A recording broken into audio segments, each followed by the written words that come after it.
गिराव टाउन हाशिम खसकेली ॻोठ जा माण्हू गुज़िरियल 15 ॾींहनि खां पीअण जे पाणी लाइ परेशान आहिनि। इलाइक़े जे रहवासियुनि यूनिस एके, फेरोज़ खसकेली, नसरुल्ला खसकेली, ईसे खसकेली जो चवणु आहे त गुज़िरियल 15 ॾींहनि खां वाटर सप्लाई जो मोटर पंप ख़राब हुजण सबबि ॻोठाणा सख़्त अज़ियत में मुब्तला आहिनि।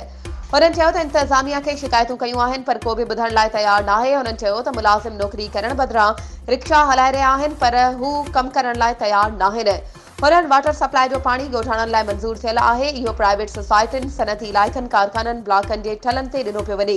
इन्हनि मां लखें रुपया आमदनी थिए थी। इन्हनि मुतालबो कंदे चयो त फौरी तौर ते वाटर सप्लाई ख़राब मोटरनि जी मरम्मत पाणी बहाल न कयो वियो त वाटर सप्लाई खे ताला हणी गिराव टाउन इंतज़ामिया ख़िलाफ़ सख़्त एहतजाज कयो वेंदो।